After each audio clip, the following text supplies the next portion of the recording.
Welcome to Tableau Training Tutorials by 360 Digit NG. As a part of this tutorial video, we will look at how to create a donut chart in Tableau. Donut chart is essentially a pie chart itself, but with the area and the center cut out.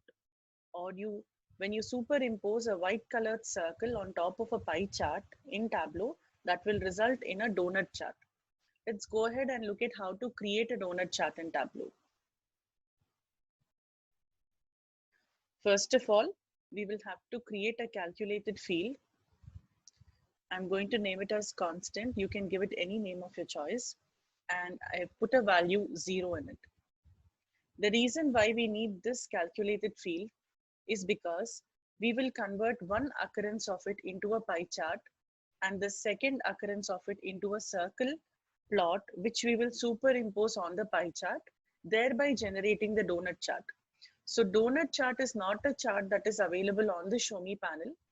It is a custom chart that can be created by manipulating the pie chart and using the concept of dual axis to superimpose a circle on the pie, giving it the donut look.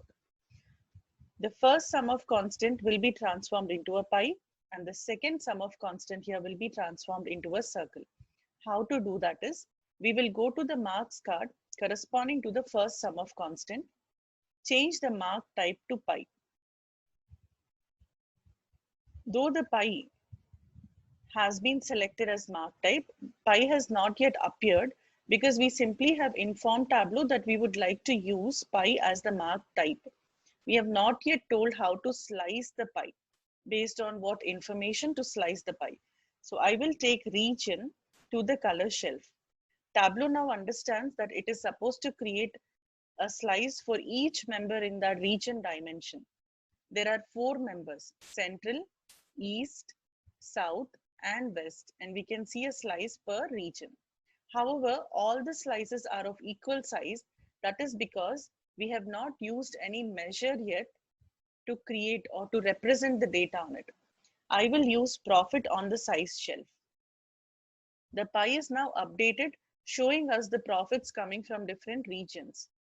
We will have to increase the size of the pie slightly because later on when the circle gets superimposed on it, it should not completely cover up the pie. So use the size shelf and the slider there to increase the size of the pie. That would be sufficient. Now I'm going to proceed to the second sum of constant, which will be transformed into a circle plot. To do so, change the mark type to circle. A gray colored circle will appear. Click on the color shelf and change the color of the circle to white. Here we can choose to label the circle with the value that it represents. Here we are looking at profits and the breakdown of profit across different regions.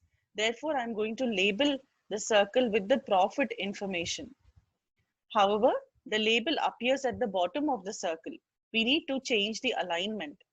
Click on the label shelf, go to label alignment and make it center or middle aligned. On the vertical section, the label is supposed to be aligned in the middle. Now you will notice that the label moves inside the circle.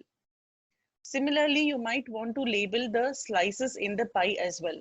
So let us go back to sum of constant marks card corresponding to pie mark type and use the label shelf to turn on the mark labels. I will take region to the label shelf and also profit to the label shelf. Now comes the time where we will simply have to superimpose the circle on the pie by using the concept of dual axis. Go to the second sum of constant field, click on the drop-down icon and select the option to transform it into a dual axis chart. Once this is done, you can see that the donut is ready.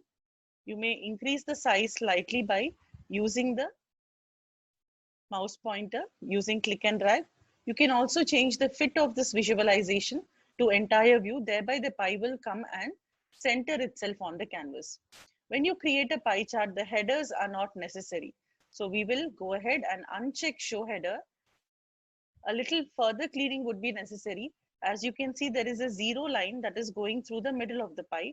We need to remove that, for which we will go to format, lines, and get rid of the zero lines by making that none. Therefore, the donut chart is ready. I hope this tutorial was informative. Thank you.